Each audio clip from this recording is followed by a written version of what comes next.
Welcome to Just Relationships, the show that offers you concrete ways to make your relationships better. Whether it's your boss, your spouse, your children, or your friends, the quality of your relationships in life directly affects how you feel about yourself and the success you achieve. Your host, Dr. Duffy Spencer, a psychotherapist, telecoach, author, and seminar leader, will interview top experts to help you learn to manage this essential part of your life. And now, here's your host, Dr. Duffy Spencer. Are you self-aware? Do you think you know yourself? I have to say, not you personally, but the average person is not terribly self-aware, in my humble view. And I think that self-awareness is the key. Self-awareness is the key to a good relationship with ourselves and a good relationship with others. And so I am thrilled to introduce you to Puja Thomson, who is the author of Track Your Truth, Discover Your Authentic Self. I said, track your truth, discover your authentic self. So welcome, Puja Thomson. Thank you so much. Happy to be here. Wonderful. Now, do you agree, Puja, that the average person is not terribly self-aware? Well, I would say that we all can be more self-aware. We're never fully self-aware. And I guess I'm choosing this theme because of my own life and my own situation, because you teach to others what you need to learn yourself. So true. So it was my own journey that needed to become well, as I say in the book, to walk in my own shoes and not take on the Scottish culture entirely, because there's a tremendous, sense of right and wrong in one way, and yet there's tremendous independence. So there's a conflict there that I had to work through. How far to be independent and how far to keep the boundaries. How interesting, Puja. First of all, as a social psychologist, I just always draw on the social sciences. And most people are, I'm going to say it again, most people are culture bound. The nature of culture is that we live and breathe it. So culture is like a water to a fish. We don't know, a fish doesn't know what water is because the fish doesn't know what water isn't. So I think the easiest way not to be so culture bound is to travel, right? To experience other cultures. And you certainly have, having been born in Scotland and living in the States for so many years. Yeah. But how do you understand Scottish culture so much? It may be odd for me to ask it that way because you are Scottish, but in terms of what I said about the fish and the water. Well, I do think it's true that you can see yourself when you go outside. So right from school days, I stayed with a French family and went to school at one point in a school exchange. And then I did a lot of traveling in Europe, even Eastern Europe, while the Iron Curtain was still up. So that gave me different social structure to become aware, because we're going behind the Iron Curtain surreptitiously at that point, in a sense, to meet other Christians at that. And also I was involved in a Christian Marxist dialogue in Prague. And then I went to India. So you see life from different perspectives. And in some ways, I really wish Americans had more chance to do that, in the sense of more peace, like the peace program and things like that I think are still happening. But I wish there was actually a national service for people to do community work. Young people. I do too. Because America is almost different. Right. There's like different kinds of America.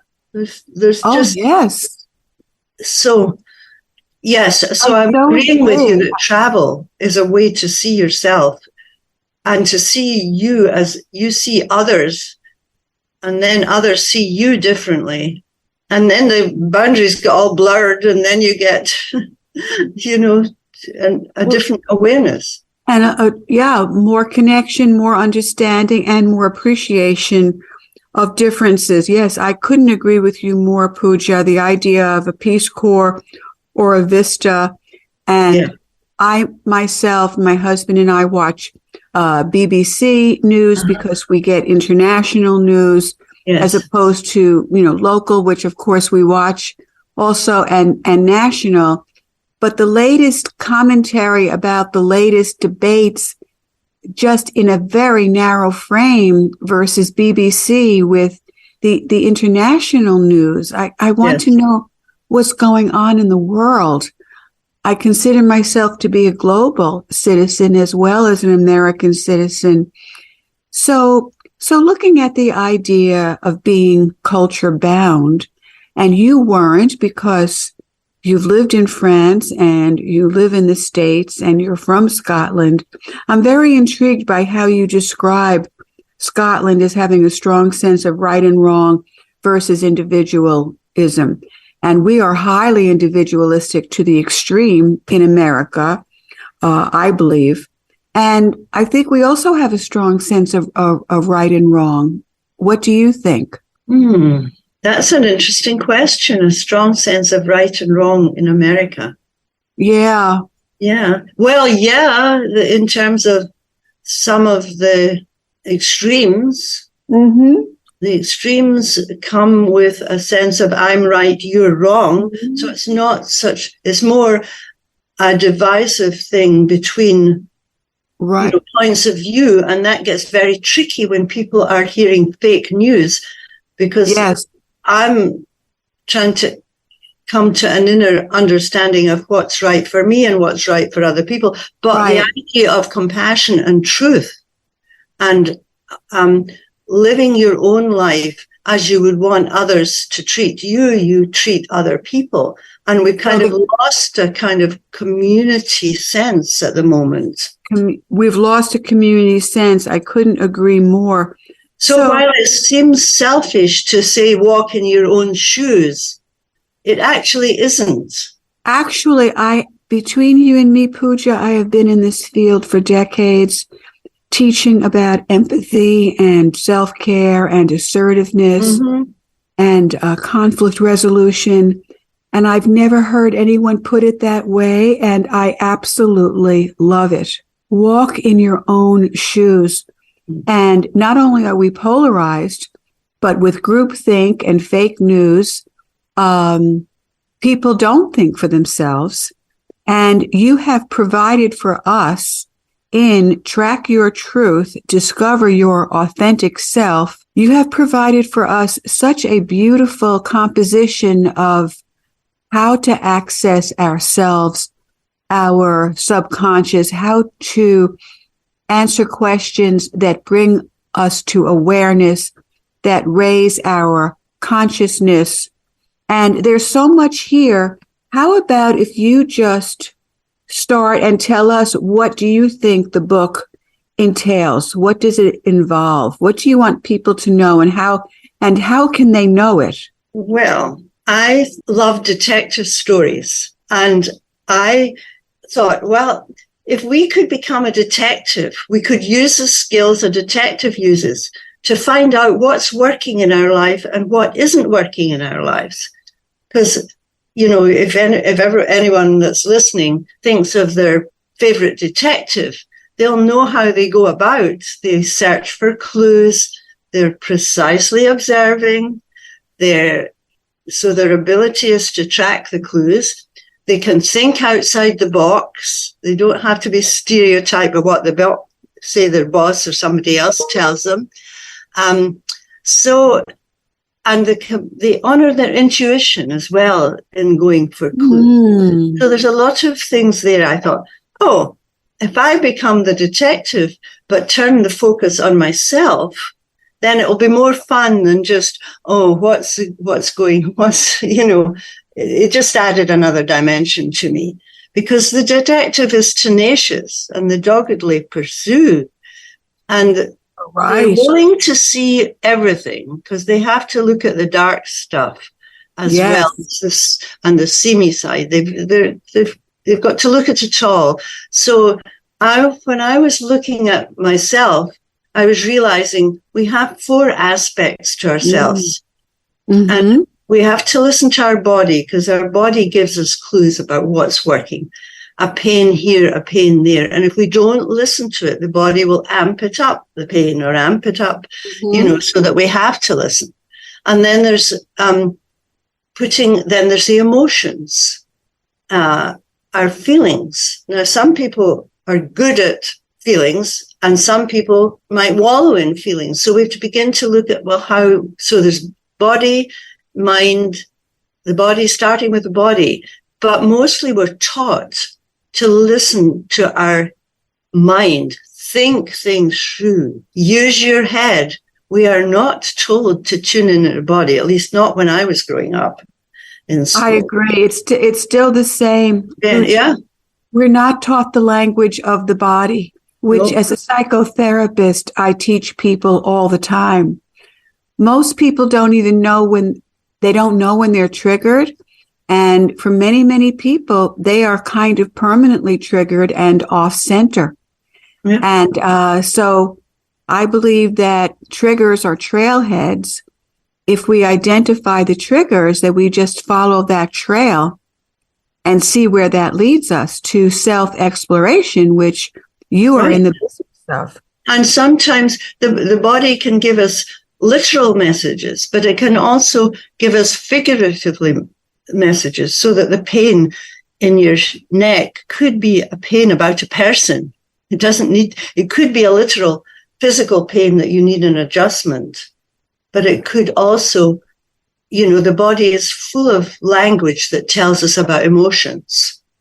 And Puja Thomson, what I have right next to my counseling chair is Heal Your Life by Louise Hay. Ah, yes. Anybody wants to look at that, at the end of her book, she has an appendix.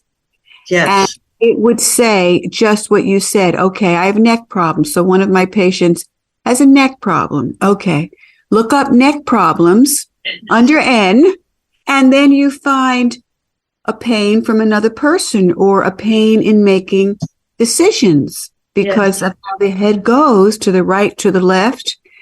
So, listen to the language of the body.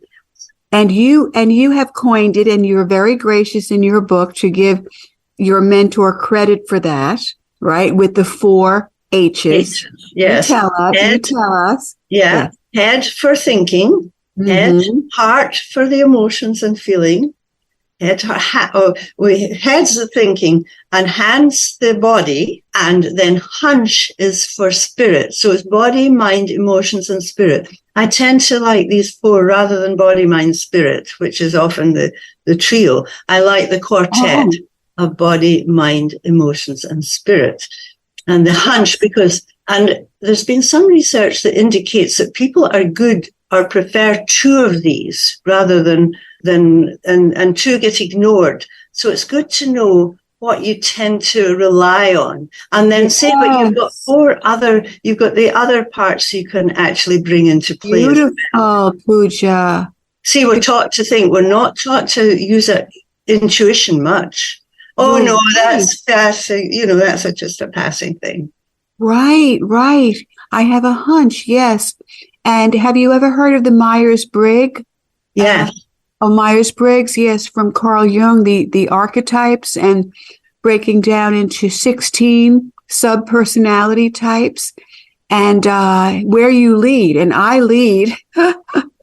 I'm an ENFP, if anyone knows what that means, but it's, I lead with my intuition and my feelings.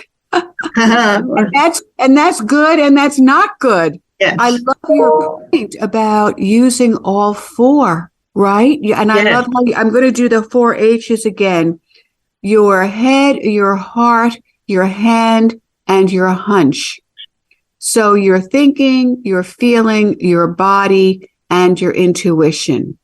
This came from a woman called Winifred Rushforth. She happened to be one of my mentors in Edinburgh. She was one of the very first medical doctors in Edinburgh in 1908. So I didn't get to know her till she was very old, and she studied with Jung. And Wow. she set up, she was an amazingly strong Your mentor mentor. studied with Jung? Yeah. Oh, I mean, my word. she said That's she'd lived so- to, yeah.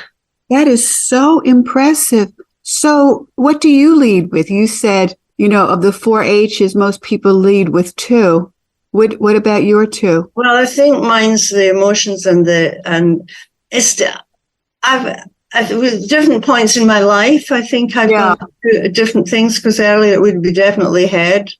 Yes, yes. But you have to train yourself to develop the other senses. If you're, what are the ones you don't pay attention to, and then start, and then the idea is to balance them out. The idea is to balance them out, and you talk about integration. We're integrating all these different parts of ourselves, integrity, and I want you to know that I really am so delighted that you talk about the shadow self, and because my question is, in general, I want to hear your take. Again, I said the average person isn't terribly self-aware. And I think it's because we all have a shadow. Mm-hmm. And what's in the shadow, what's hidden, are all those things we don't like about ourselves. Yes. That we think if we acknowledge them, that we're awful people. And I am not traditionally religious, but I do think that the 7 deadly sins are a good composite of the shadow self.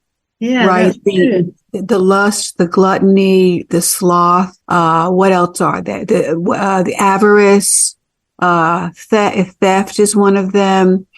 But to look at, I hate to say the dark side. You talk about light and dark. Yeah. The shadow. To look at that shadow and own it and use it. Right, because there's light and dark in everything and in there's everybody. Light and we're a whole person. Yeah. You put people on a pedestal and think it ought to be all right, light, then that pedestal can come crashing down. And if we put ourselves at the bottom of the pile, then that's really being cruel to us. We're often kinder to our animals than we are to ourselves. Ooh, we're often kinder to others than we are to ourselves. Well, some people are. Right. I'm not generalizing about that one. Yeah. But the idea of putting other people on a pedestal, if I know if I start putting someone on a pedestal, then I'm done. Because if in any way I think they're better than me, I don't feel so comfortable around them, or I may try to impress them. So we all have the shadow, and we have the lightness. Mm-hmm. And so tell us more about how we can learn to walk in our own shoes. Well, actually, I had an insight this morning that I never realized before, because the cover of the book has got grass and it's got feet walking across. And then in the little magnifying glass, there's more beauty. And I realized that I'd taken these photographs. And one of the things I love to do is to walk. And I never realized that came through in this. And the photo in the little magnifying glass, that is a little bit of Scotland, because the Macher in the island of Iona, it's got all these beautiful little flowers. It's like a mossy carpet, but it's flowers just across the island to the bay at the back of the island. And the Macher, that's what it's called. And then the grass here was the grass, I think I was up around Newport's, Mohonk. And isn't that interesting? So on the cover of your book, Track Your Truth, Discover Your Authentic Self, the grass is from America, and the inside the magnifying glass is Scotland. Yes, and I never realized that I've walked one of the things in Scotland is that we walk. Nobody takes a school bus. We walk to school everywhere. So that was it. Just was amazing. That I think that is the theme, because if we get other people's transport, for example, and we don't feel the earth under our feet, we're not really grounded. So it's a lesson also to be grounded in our own body, in our own being. And from there, we start walking. And if we find that other people tell us what to do, if we start listening to other people but not to ourselves, then we're in trouble. Oh, yes. And I love that point. I want to underscore that. So I loved that section in your book when you look at the hand, body awareness. And I don't think you used the term earthing, but that is the term now. The idea of I walk barefoot on the earth. Yeah. And studies have indicated that if people walk on the earth, if they lie down on the earth, it actually improves their health markedly, besides their well-being. Yes. It's amazing. And you can get documentaries on YouTube. You can look up earthing. But it's pretty simple, just basically walk on the earth. Mm-hmm. Yeah. Yeah. So I love that. Walk in your own shoes, literally. Yes. And walk on the earth. Yeah, because it's bare feet that's on the cover too. It's not. That's right. It's bare feet. Yeah. Yeah. So what are some ways that people who are willing can become their own detective, learn more about themselves, and see themselves from behind their own eyes, not the eyes of others? And in my lectures, I talk about OPO, other people's opinions. Yes. OPO, other people's opinions. And how many of us look at the world from behind the eyes of others, and how many of us look at the world from behind the eyes of our parents? Yes.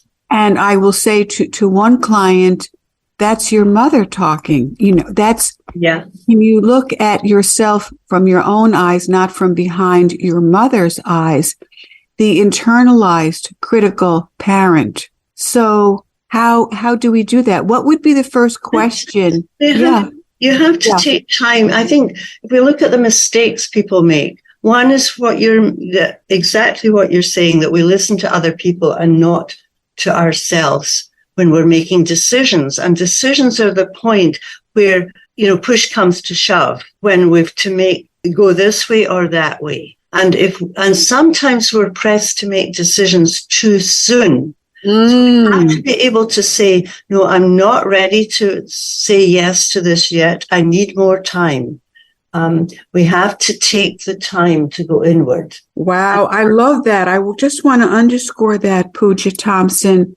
We have the assertive right to make our own decisions, and we have the assertive right to make our own decisions in a timely fashion, not analysis paralysis, but taking into account everything, because the nature of decision making, whatever the decision is step one is to gather the data. Mm-hmm. And there's all kinds of data, right? There's factual facts and there's emotional facts. Well, that's what I would say would be the next step, to take time to go into the different parts of yourself, to feel your guts, because that's a bit, just say is there comfort or discomfort? If there's discomfort about the decision you're about to make, you're either not ready to make it or you don't want to make it. Readiness is such a concept that has so many different variables. Yeah. And when do you press yourself and when do you not? And what about the idea that I may not make a decision that's right for me because of my fear that may not be justified? That's right. True. There's such a thing as healthy versus unhealthy fear. Yeah. I think it's good to practice with small decisions first. Mm-hmm. Not go for the big ones. Because in a way, this sounds strange, but in a way, there's no wrong decision. Because any wrong decisions you learn from, and because if you regret something, and you haven't gone a path, you are more alert in the future to listen to yourself. Yeah. And so the decisions are, you can learn from so-called bad decisions. So it's like, this is where you have to step back and not be hard on yourself and not say, I'm a bad person because I made a wrong decision. I like so much how you say that we can't make a wrong decision. The idea of regretting, and I have a mug, a Duffyisms mug, where I have some of my sayings, and one of them is make new decisions. Make new mistakes. Yes. New mistakes, right? Yes. Make new mistakes. And that would be great to say, but when we make old mistakes, it takes a while till we see a pattern. We have to do that. Yeah. When people at the end of their life, most people will not regret the things they've done. They regret the things they haven't done, the path they didn't take. So that's kind of wake up call to say, be willing to go beyond the fear, or be willing to just take that extra step to explore, to expand, to go beyond. And so that you don't regret. Because I know there's decisions I've made in my life that I have regretted. But I also can see that I've learned from them, because it makes me I don't want to have that horrible feeling in the pit of my stomach again, which happens if you feel you've let an opportunity go that you wish you'd followed through on, or something like that. Or you've said something to somebody that afterwards you regret that it wasn't exactly the kindest thing to have said. And what's right for me, and sometimes what's right for me, I think has to do with what is right for others as well. So have that balance between caring for others and self-direction. You are so prolific in how you use words. I just want to let people know some of the chapters. And by the way, I can't, because I just looked at the time. We have to close. We have to close for now. But the good news for everyone is tune in next week for part 2 of Track Your Truth. Discover your authentic self. The author, my wonderful guest, Puja Thomson. And next week, I will tell you some of the chapters in Puja's book. Puja Thomson, what is your website? Roots and Wings. Rootsandwings.com. Rootsandwings.com. This is Dr. Duffy Spencer saying goodbye for now and wishing you great relationships.